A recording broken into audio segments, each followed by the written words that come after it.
So in this video we'll be looking at a short film I worked as a cinematographer on called Coke Not Coal. We shot it in August of 2016. It was a 4-day shoot.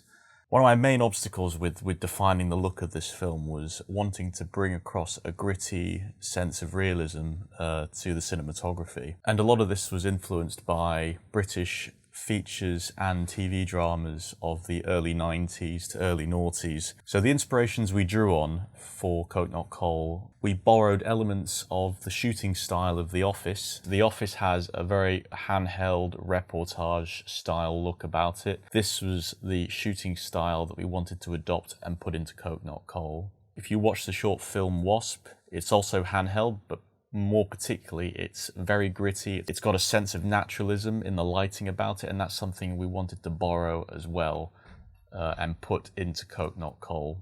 So in terms of the shooting format, we shot the film on a Sony f55 in 2K, but more particularly, we didn't utilize the Super 35 sensor, so the full Super 35 sensor that the camera had. Instead, we opted for a 2K center crop mode. So a 2K center crop mode basically crops the sensor in half down to the equivalent of a Super 16 sensor or film gate size. So what does this mean for us? So referencing back to The Office, one thing both The Office and Wasp have in common is they are both shot on very similar sensor-sized cameras, albeit Wasp is shot on Super 16 and The Office is shot on standard definition digibeta, but the sensor sizes are very similar. So if you have a look at this sensor size illustration, you'll get an idea on the different sensor sizes that I'm referring to. So we didn't shoot on Super 35, we didn't use the native Super 35 sensor that the Sony f55 had, and instead we shot in 2K crop mode, which crops the sensor in half down to Super 16. So Super 16 is roughly about half the size of Super 35. So The Office is shot on 2/3 inch standard definition videotape, and the Wasp is shot on Super 16 motion picture film.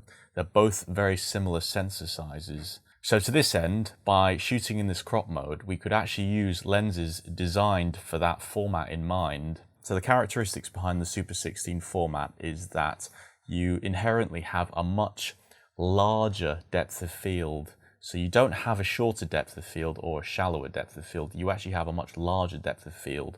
So what does this mean? It basically means on a fundamental level, there is more in focus in front of and behind the camera. So you have less control over selective focus, meaning more of the overall image will be in focus. This particular format is still used today, but its primary origination, where the format originally comes from, is documentary, news, reportage style filmmaking.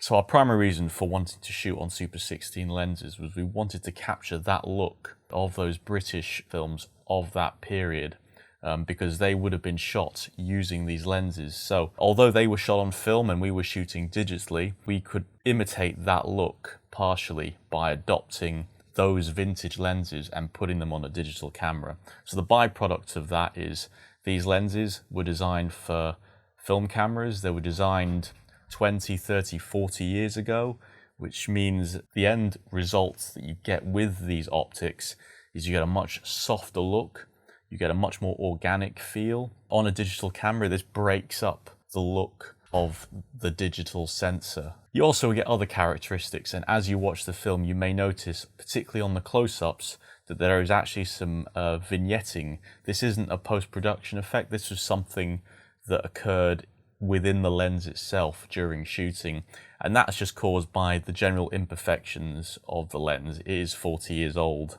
The lens that we shot on was a Cooke 10.8 to 60 millimeter T3 zoom lens, which was made in roughly the 1970s, I think off the top of my head. Shooting using Super 16 lenses has a few caveats about it. So obviously, as a byproduct of the increased depth of field, the focal lengths of your lenses or optics are also different. So when we talk about a standard eye angle lens being a 50 millimeter for Super 35, the standard eye angle lens for a Super 16 camera or lens is actually 25. So 25 millimeters is the eye angle for shooting in Super 16, whereas in Super 35 it is 50. So our biggest obstacle and biggest challenge with this scene was trying to give a sense that these characters had basically been in this pub, abusing their bodies, doing coke and drinking. How do you show that visually? How do you show their state of mind? So previous to this scene, we'd seen quite a lot of handheld kinetic movement already, and for this scene, we really wanted to do something different. In pre-production, we did have discussions about how we wanted to make this scene different from all the other scenes in the film. It was actually through using the lens and understanding how it worked. So this idea, again, going back to this really wide depth of field, how about we actually use the lens really close up and shoot at 10.8 millimeters. So a 10.8 millimeter focal length in Super 16, translate that to Super 35, that's roughly equivalent to a 22 millimeter Super 35 lens. So imagine that really close up. You get enough wide angle distortion, but not too much that it fish eyes or again distorts too much, but enough to make you feel like they're in the character's space. So I pulled up some screenshots here just to elaborate further on the reasoning, I suppose, behind this approach. So we shot at 10.8 millimeters, and that gave us this wide angle distortion on the actors' faces without necessarily being too distorted or too fisheye. So 10.8 millimeters, the equivalent of about 22 millimeters on Super 35 from a Super 16 lens.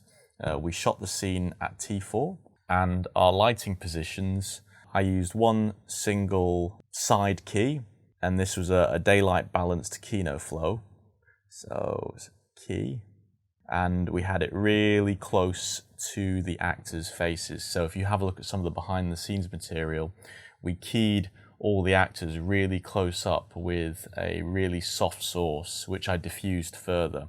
So the idea then is that it gives you this really dilated pupil look in all the actors' eyes, and also it gives this lovely wrap of the key light as well, because it's so soft and so close. And again, going back to a storytelling point of view and using the lenses and the lighting as a storytelling device, we really tried to give this impression that they were basically coked up and boozed up. And we felt that this kind of worked in illustrating that. Another thing to bear in mind is that we shot each of the actors individually. So we all did a single on each of them, one at a time. And one thing to make sure a scene like this works, or if you're shooting any type of scene, you can always think about matching close-ups. Excuse my paint writing. So, okay. So matching close-ups are close-ups that have an equal distance from camera to subject across all your shots.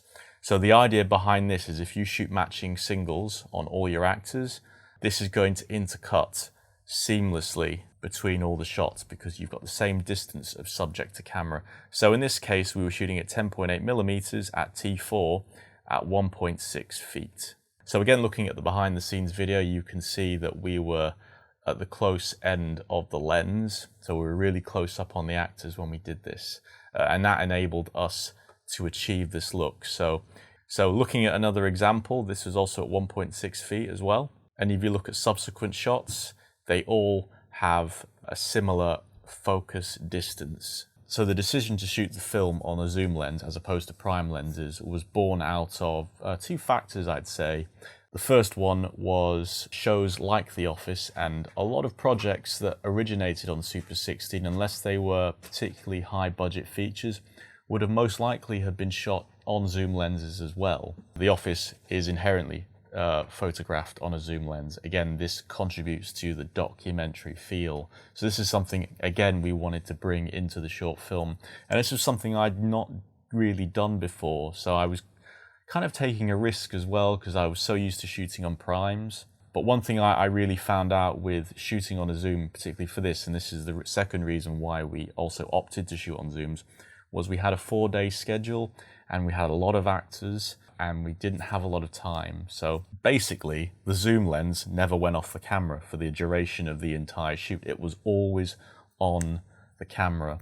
One thing I found really handy with the zoom lens was after we'd done a take that we were happy with, I would then actually zoom in, punch in on the frame and grab an alternate take, a third or fourth take, but on a slightly longer lens. So this allowed us to intercut shots that were wider into shots that were tighter from the same angle, and that was one of the benefits I felt of shooting a zoom lens. And this meant that we weren't changing lenses to something tighter. I could literally just punch in. Camera rolling. Sound is speeding. The same place again where the fire is at its greatest. Yeah. And board. Thank you, Arnold. And board and steady and action. Quiet, please.